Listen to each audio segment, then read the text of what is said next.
Yes, the clock's down here. Hello, hello.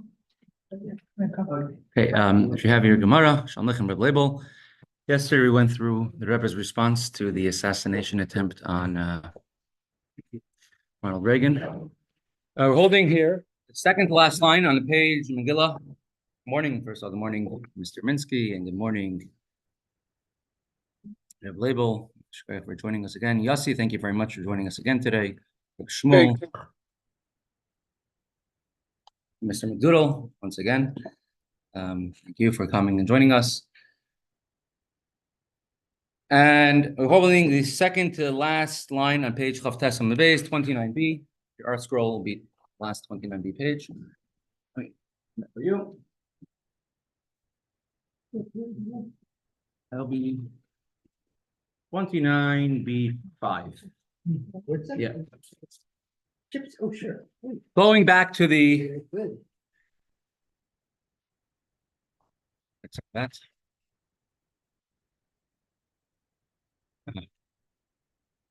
We're going to be quoting quite a lot this person called Rav Yitzchak Nafcha. First word in the we have a dot in many different Gemaras. On the second to last line of the page, the word is Itmar. We learned in a brisa. When Moshe Feinstein was 5 years old, and he was in the town where he grew up, and he was a very brilliant boy. And he was at 5 years old. He was already taken. He was past the age. He already learned Chumash already. So he was taken to the cheder where the older boys were, who were already learning Gemara. And he was, the first day they're taking out a Gemara and they're learning, and they come to a word, and the word is Itmar. If Gemara does not have Nikodas, and it says Aleph Yud Saf Mem Resh, which says Isamar, if you read the word. So his teacher asked him, could you read? And he said, yes, Isamar, the son of Aaron. And all the boys in his class started laughing at him. All the boys were older than him, and they knew the word is Itmar. He learned in a brisa. They all started laughing at him. And the teacher told all the boys in the class, actually, he's right. The word is Isamar. Isamar was the son of Aaron HaKohen. Aaron went out of his way to make peace between and Abbas Yisrael between one and the other.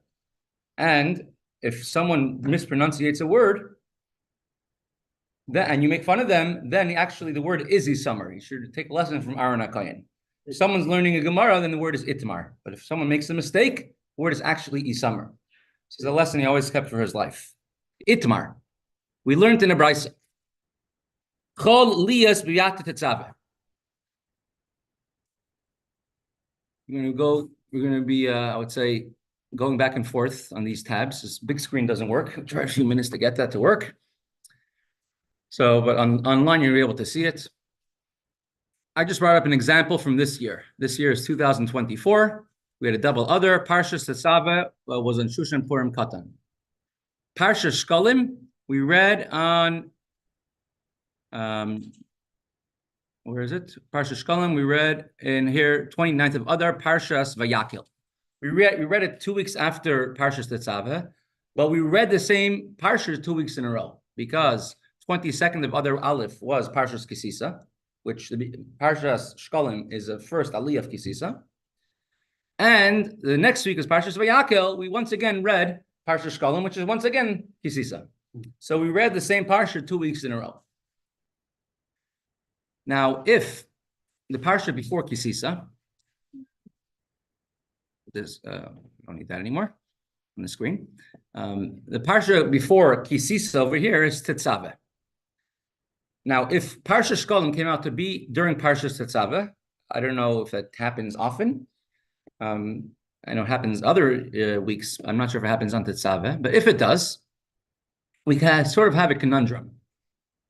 Because you're reading the Torah reading of the week, and you're making an extra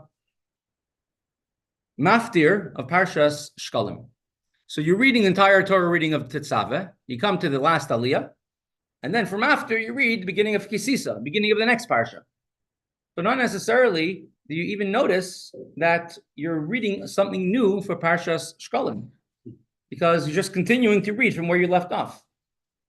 So that's the Gemara's discussion going to be here.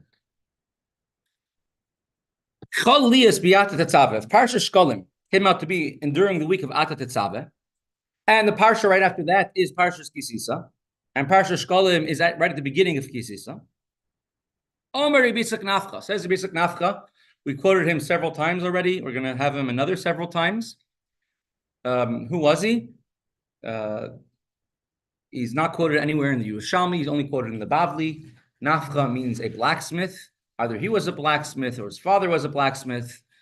He learned by Rabbi Yochanan bar Nafcha, who had a similar name. He married the daughter of Rav Papi. So there's many different halachas which come from him, many different mishalim. This Rabbi Yitzchak Nafcha. He lived at the same time as Rabbi Yosef, Ula, Chia bar Abba, Rav Acha, Rav Levi.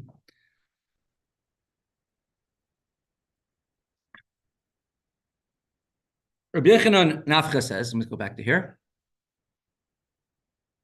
Back to the Gemara. On the screen, we'll have it a little more clear. So it's now we're talking about Shabbos, Parshas Tetzaveh Shekalim. Karu Shita Veyaddata Tetzaveh Kisisa. So the first six aliyahs are reserved for the parsha of the week. So when it comes to Shishi of Tetzaveh, you're going to read till the end of the parsha. And this is not necessarily if Maftir was its own during that time, depending on the minig of the place. If Maftir was a new aliyah, or Maftir was just Shvi, and then they read the Haftarah. And nowadays, since the times of the Go'inim, Maftir is its own separate aliyah. And we differentiate between a chiyuv, which comes from Moshe Rabbeinu and Ezra, to a later chiyuv, which happened during the time of the second Beis HaMikdash, with the Kaddish in between.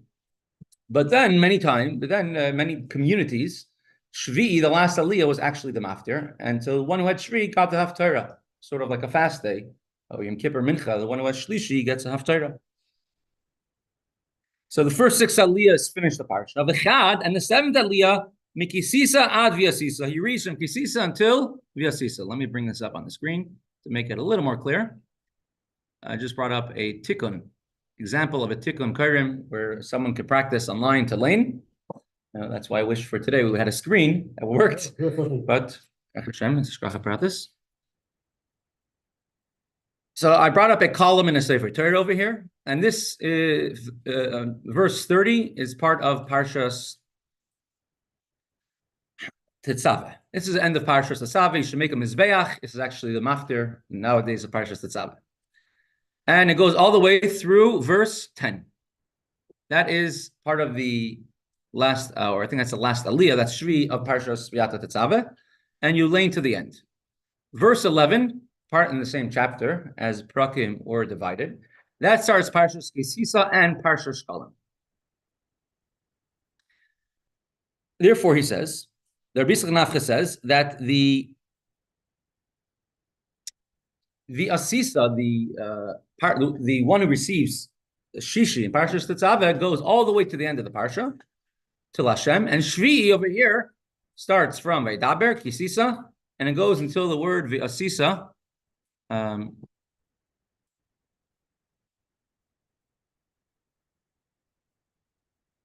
the second one is Kisisa ad V'asisa. He reads from Kisisa V'asisa until V'asisa Mizbeach Mikak Teres. Where is it? I think one of these V'asisas over here. So that's how you divide the aliyahs. Verse number 17 over here. It goes even further.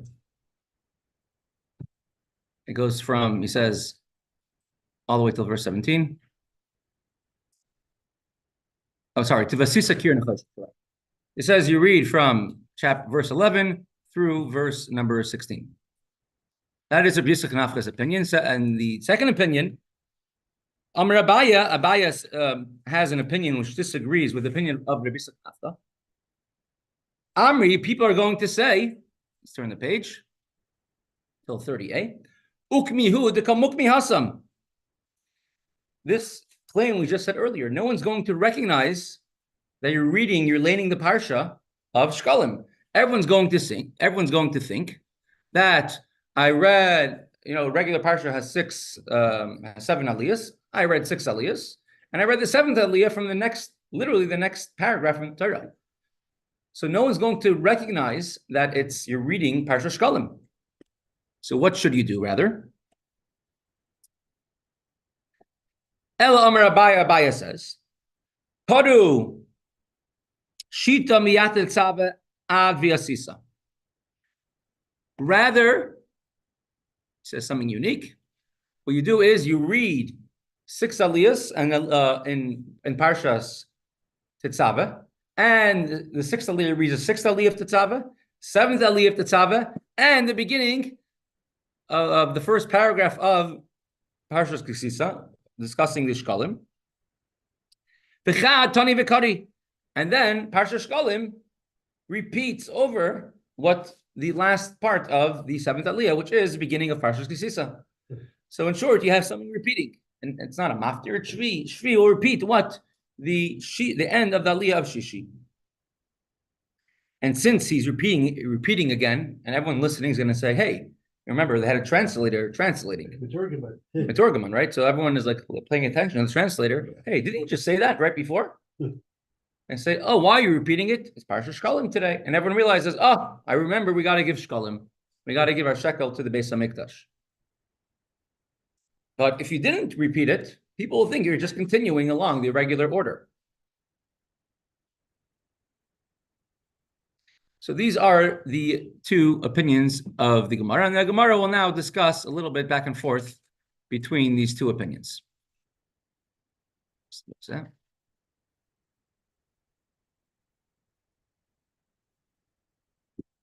We're holding Lamed Amud Aleph 30a. This is a test in Daf Chav Tes. I think we'll do it, start it off tomorrow. Maybe tomorrow, start on time. Start it off tomorrow with the quiz on Daf Chav Tes, because we just turned the page to Daf Lamed. The Gemara says, Meisevei, I'm going to bring a brisa, and based on this brisa, we're going to ask a question on the opinion of Abaya. Not Abaya, the first opinion of Rabbi Yitzchak Nafcha, who says that you don't repeat Kisisa, rather you end the Parsha during Aliyah of Shishi and continue Parsha Kisisa with Shekalim in the Aliyah of Shvi. Gemara is a question, Meisevei, I'm going to quote a brisa which asks a question. It says, Chol liyos Parshas Muchala, bein milchanea, bein nacharea, per noisa v'koif l'noisa. There's a brisa which states, back to our calendar,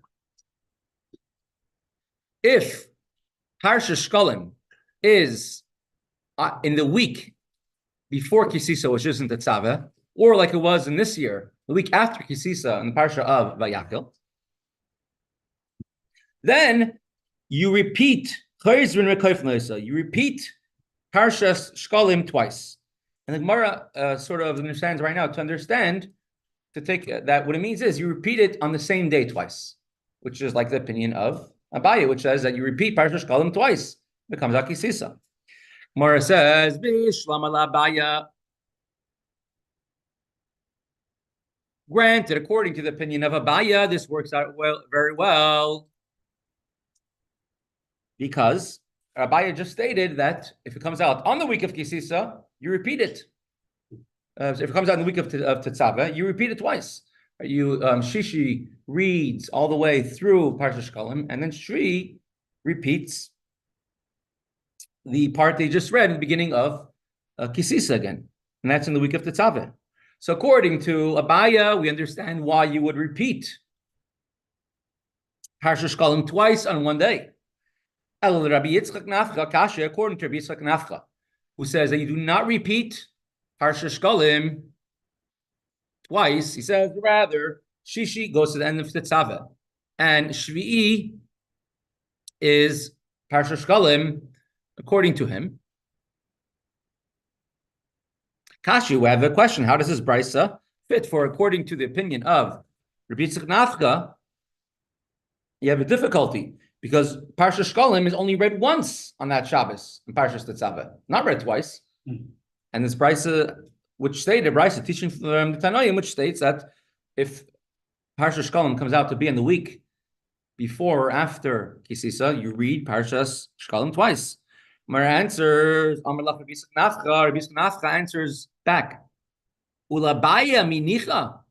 This brayse doesn't fit completely according to Abaya either. Because Abaya said that you repeat Parshas Shekalim 2 times if Parshas Shekalim comes out to be in the week of Tetzaveh. However, However, if Parshas Shekalim comes out to be like it was in this year, on the Parsha of Vayakel, down here, so Parshas Shekalim came out to be in the week of Vayakel, why should I be repeating? How does it come out that I repeat Parshas Shekalim twice in the same day? You don't, right? Because I read Vayakel to the end. So let's say Shishi, I'll read to the end of Vayakel, and then Shri will be Parshas Shekalim, which is in Parshas Kisisa. So everyone's going to say, "Hey, didn't we just read that last week, Parshas Kisisa? Oh, why are we repeating it? It must be this week at Parshas Shekalim." You get everyone's attention. You know, that's what I do all the time, right? I repeat the same daf, but for some reason, no one tells me, "Hey, you just did this last time." Let's say if you have a Dvar Torah, you can repeat it every week. If you have a story, you can repeat it once a month. If you have a joke, you can never repeat it.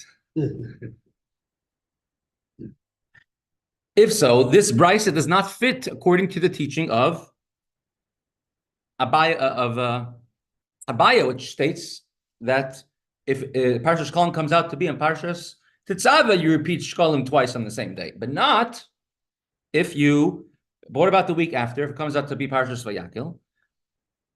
Ella ma yislach lememar. So in order to make the brayse fit with the words of Abaya that you,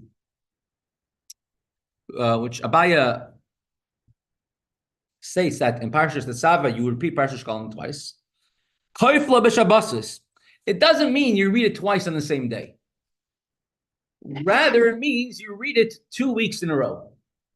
You don't say that since I just read it last week, I shouldn't read it again. And that's what it means, koifla. Koifla doesn't mean that you do it twice the same day, but koifla means you do it twice, 2 weeks in a row. So 2 over here, this brayse, when it means that you repeat it 2 weeks in a row, and so this brayse could fit both according to Abaya and according to Yitzchak Nafka, because all the brayses really telling us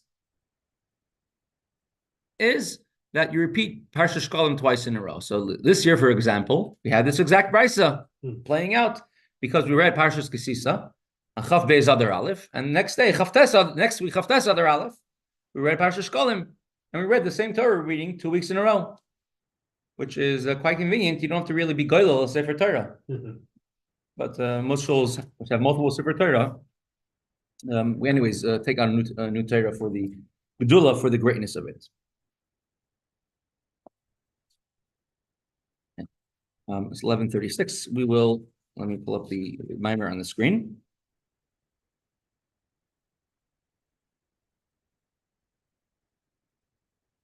Now, you have a very simple question.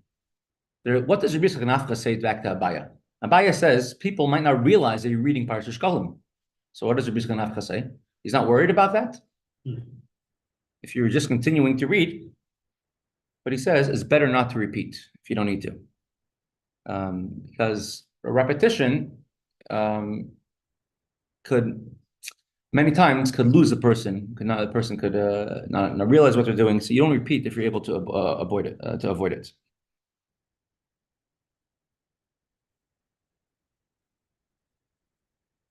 It's also possible, according to Abaya, people could have this mistake thinking like this. Abaya says that you repeat Parshas Shekalim, right? So in Shishi you read Shishi of Tetzaveh, Shri of Tetzaveh, and Parshas Shekalim in Kisisa, and Shri repeats it. But let's say you go to shul.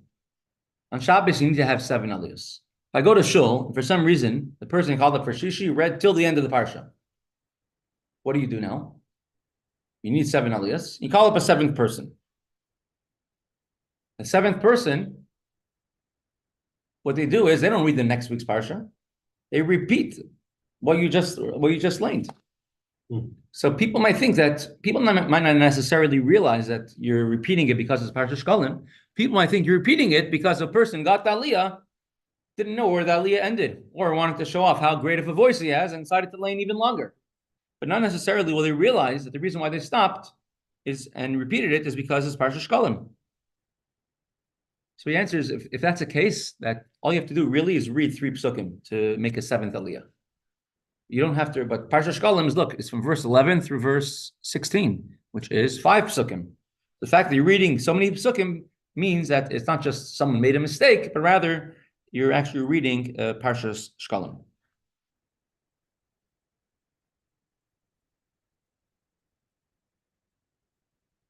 Also, it's not that common. I've seen many times, not many times, much more common. I've seen people ending an aliyah early. But making aliyah go longer, I haven't seen that happen that often.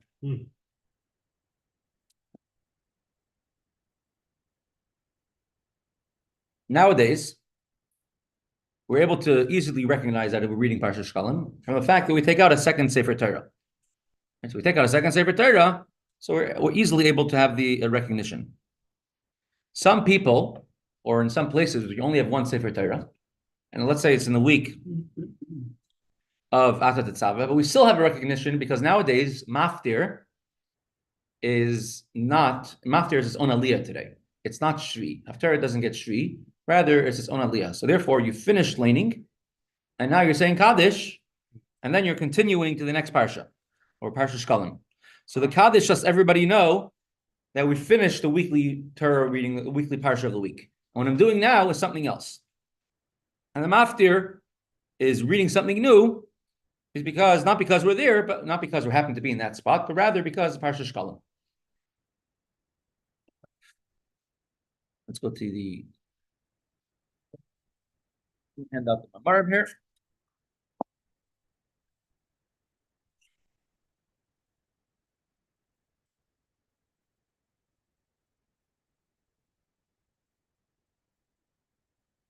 Holding here, page 182.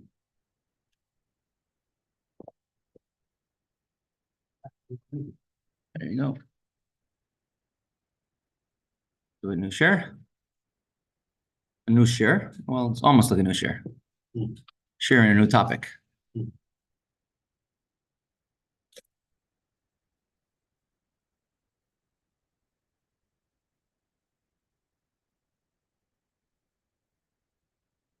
Remember what we spoke about last time? That Sanhedrin has to, when they deliberate, they can't take any recesses. They can't take an adjournment of the court. Right? You don't have to pay any court fees, believe it or not. Adjournments. You have a court case now. Take 3 years, right? No matter what the court case is about. Right? And the only ones who are profiting from it are the lawyers. Of course.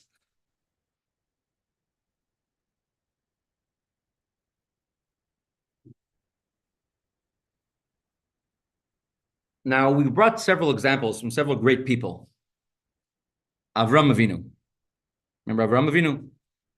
He did not look at all the troubles, tribulations that were happening. He only thought, what does Hashem need from me? And a miracle happened. Nimrod threw him into a fiery furnace, and he didn't die. Because the fact that the fire could kill someone is because that's the nature Hashem made in the world. But now that he's going beyond nature, he connects straight to Hashem. So the nature didn't have any type of concealment or problems with him. And when he had a test, he had a challenge. That challenge brought him, and he withstood the challenge. Then he was able to reveal the unlimited light of Hashem.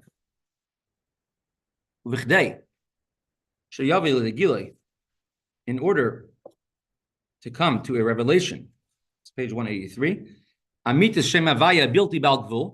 And we gave examples. Remember Chanina ben Dosa, Eliyahu Navi, and Har Carmel, who by him the vinegar burned for the Shabbos candles instead of the oil, or over there the fire consumed the water. I put in so much water, and the fire consumed all of it. And Har Carmel. In order to have a revelation of the name, dimension of Havaya, Bilti Bagvul, K'moshehu, L'mayla Mishem Elikim, the way it is above Shem Elikim.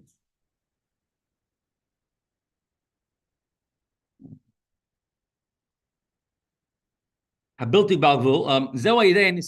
This happens by confronting and overcoming challenges. When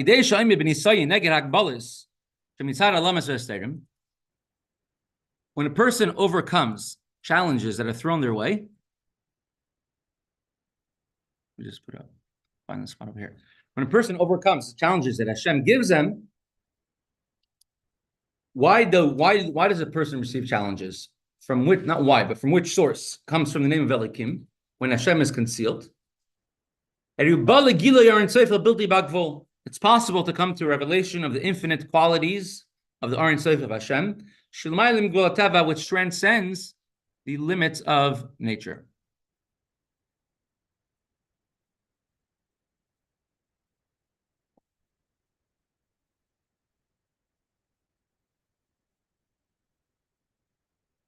So why does Hashem make it so hard? Why does he throw challenges at us? Imagine, Dovi's a very smart guy, and you could probably play a chess computer, and you probably could play level 20, 25, I'm sure, right? It's a challenge maybe. But let's say you're such a good player, and you're always playing level 1 over and over and over and over and over. How would that feel? Probably not too exciting. Yeah. If you would be playing the fastest supercomputer which ever existed, even the best player can never win against such a computer, right? It's a supercomputer. It'll be too much for anyone to handle. Would you ever play against them? I don't know. It'll be boring. You're never able to win. Maybe you could learn from them.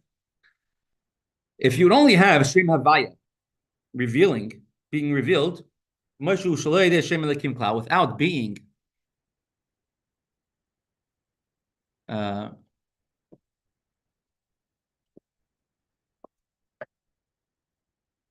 here, this paragraph over here in English, without being concealed or being enclosed through the name of Havaya, of Elikim, of the concealments of Hashem, the worlds would not be able to exist at all. There never be any limited beings which are aware of themselves, self-conscious, aware that they exist. Just like a table, does it know that it exists? Could you hurt its feelings? If you scream at it, you beat it, I don't think we'll get offended at you. We won't fight back. The name of Havaya, in order for the worlds to be independent, independent feeling or self-conscious beings, happens through Hashem's name of Elohim, a external ray of the name of Havaya, as we explained before. So it's not just the great people we spoke about, Eliyahu Hanavi, Avram Avinu, Rebbe ben Doisa, who have very deep, personal, intimate relationships with Hashem's and Hashem's infinite energy. It's not just them. Each and every one of us could do, and we're actually asked or it's expected for us to do the same. And according to the caliber of the person, that's what Hashem gives them the ability to do. Hashem does not give anyone something that they can't handle, something that's more than their ability to do. So for Avram Avinu and for Medoisa, he gave them tremendous difficulties, but for us, Hashem sends other hardships. It could come in the form of finances, politics, pain, health, faith, anxiety, anger. The purpose is not for us to become broken from it, but rather to reinvent ourselves. By being forced to choose between fear or bitachon, believing faith in Hashem, so we're always given the opportunity to either remain stuck where we are or to throw ourselves past all this with a supreme effort and to go back and to raise ourselves to Hashem, just to loving embrace of Hashem. And if people are going to say, don't give me this, don't give me that, don't give me your test and don't give me the benefits from the test. That's like Rabbi Yochanan Ben Nuri or something. Which said? where he doesn't, what actually the, no, there was, you should start, the ahava. Oh, yeah, but that's a different concept. I think it's connected. Yeah. Oh, yeah. It builds you up, yeah, actually, yeah. Correct. No, it's there to build you up. Correct. But the Torah clearly says so, right? By the mitzvah of a mediach, someone comes and is a mass missionary, very successful missionary, and convinces most of a city to serve idols. Don't listen to him. Hashem is testing you to know if you will be faithful to him, and if you love Hashem with all your heart and all your soul. The Torah says straight out, this is the purpose of creation, to always pass through challenges. The purpose is not necessarily to come out on top, right? There's no need for every single person to be a tzaddik, but to be a beinoni, right? To be a beinoni, to be someone who's always working on themselves. And if you take the word tzaras, I think almost everybody knows what tzaras is. It's probably part of the English dictionary at this point. What? Tzarot. Right, tzaras are problems, but if you rearrange the letters, it's called tzoyhar.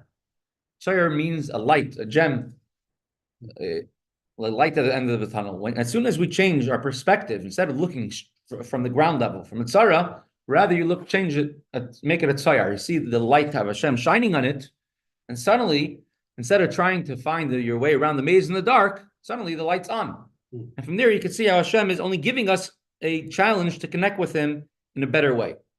So when we're challenged with something, it's not a crisis, but rather it's a conduit to something greater. And how many stories are there about such an exact type of thing? Do you know the most, the instruction in the Torah, which it tells us the most times? Which thing? The construction to the Jewish people. You know, it says, "Asisim mizbeach, make a mizbeach," or which instruction is the most times in the Torah, more than anything else? 110 times in the Torah it says these words.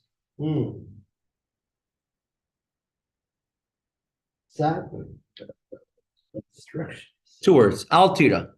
Al tira, don't fear. It's over 110 times. Imagine al tira, 110 times. This is instruction which we're instructed to do more than anything else. What are the first words of Havdalah? I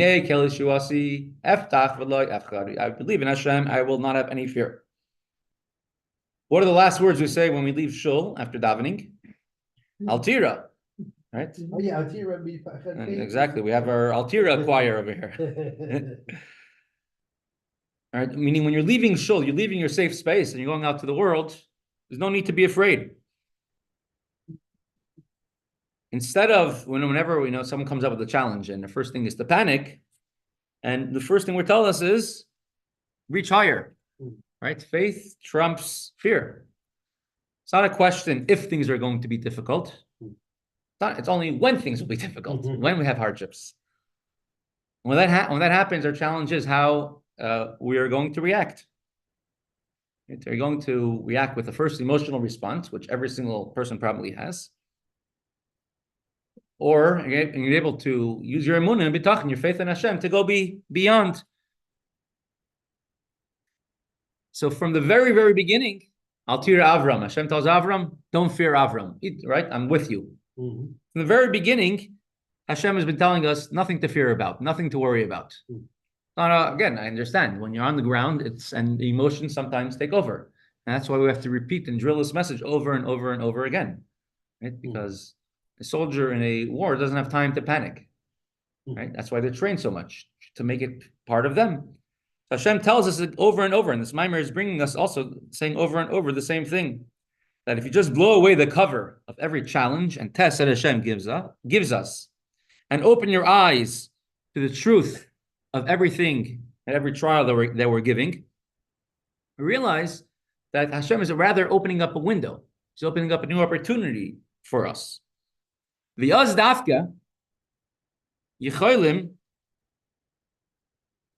lover ligilo b'chinas pnimius yasma shem mevaya bilti bal gvul chulu, and then you're able to come.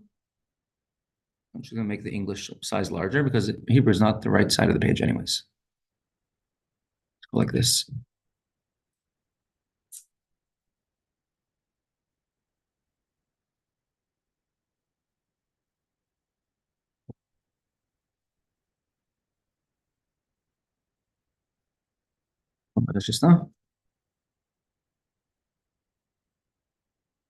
Here. And this process makes it possible to come to the revelation of the inner, essential, and infinite dimension of the name of Havaya, of Yud-Kei Vav-Kei, the name of creation.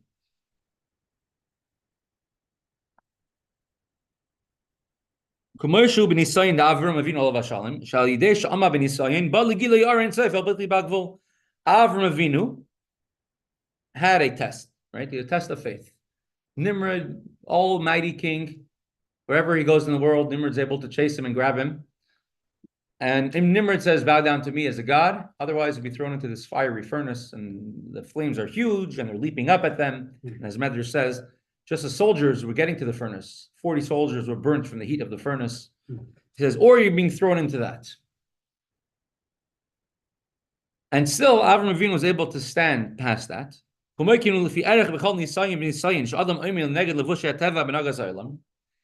in a similar way, in a smaller sense, but whenever a person confronts a challenge, which is inevitable for every single person to have, because the world runs according to the rules of nature that Hashem set.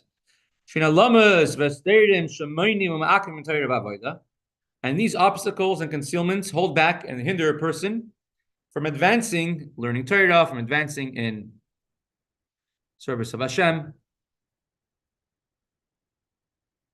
So when a person is able to stand fast against every obstacle and hindrance, God forbid, never to become separated from godliness. You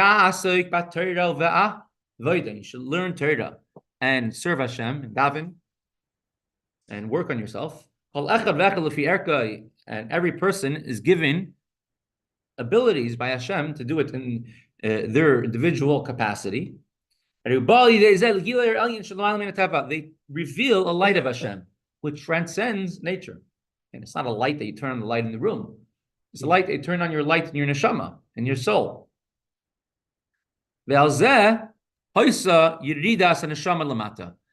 And this is the whole purpose why Hashem created man, to overcome challenges. As if Hashem didn't want challenges, and there to be challenges, he wouldn't have created you. But the fact that he created you shows that he trusts you and he empowers you. You have a special mission to do, and you have a very unique task that's set aside for you. And Hashem knows you could do it, and that's why Hashem created you, and you're still around. Came down into a physical world, a day-to-day existence, an earthly plane. And people are very limited within the confines of the natural order, as much as you would like to do time travel, right? And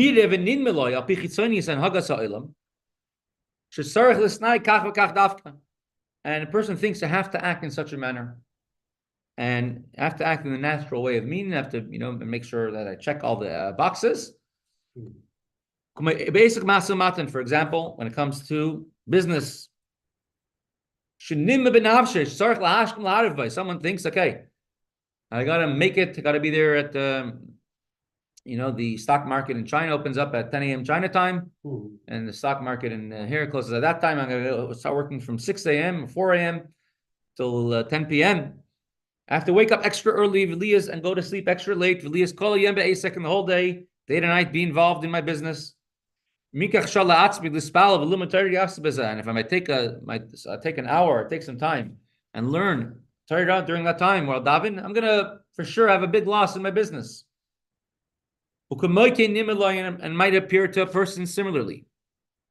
He has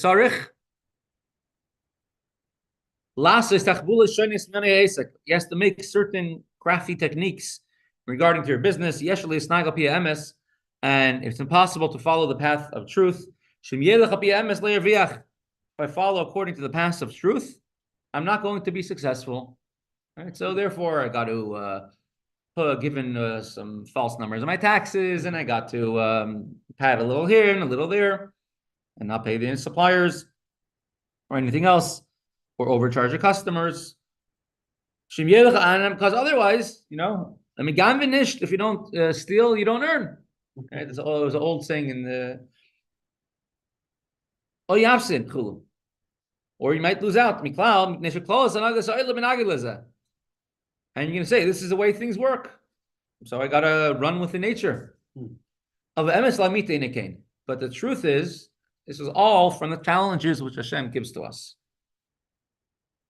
The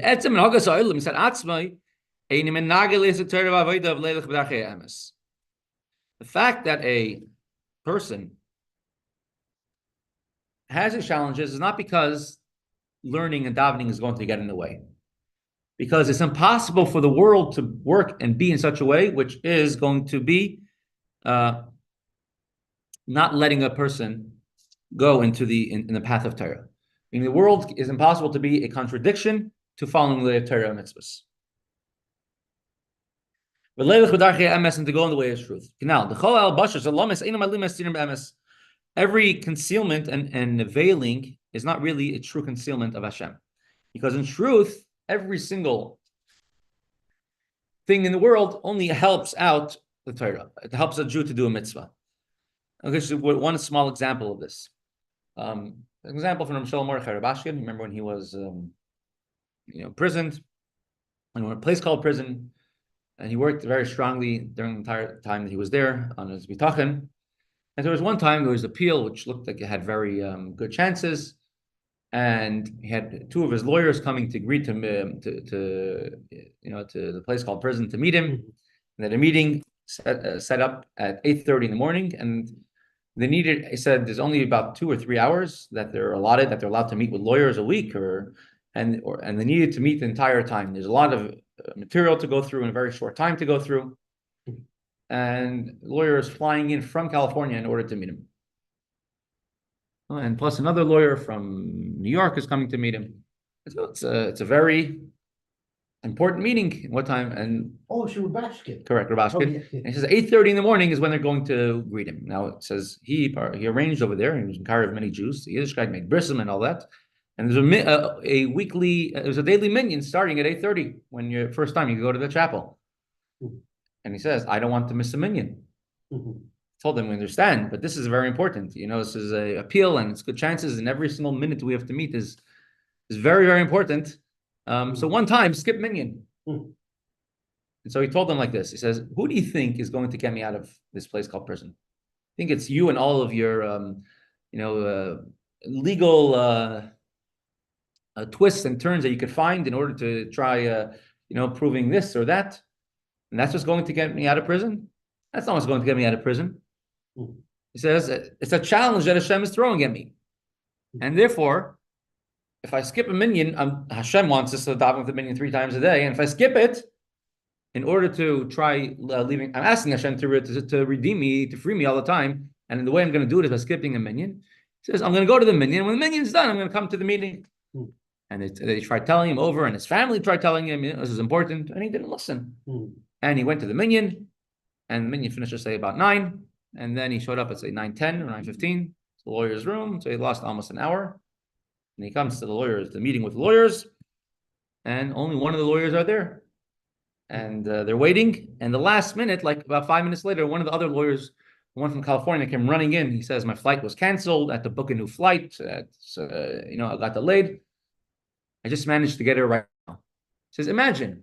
And they had a meeting, and it was they did a lot in a short time. And later on, even the one from California says, I feel we're very productive today. Just imagine you would have skipped going to minyan in order to go to this meeting. What would have happened? He would have been sitting around waiting for the other lawyer to come at any rate. Would have anyways wasted his time and not gone to the minyan. So we see that that's just one example that when someone does what Hashem wants, and think to yourself, if this is what Hashem wants right now, it's impossible that anything else in the world could be different. And with that, I want to thank everybody very, very much.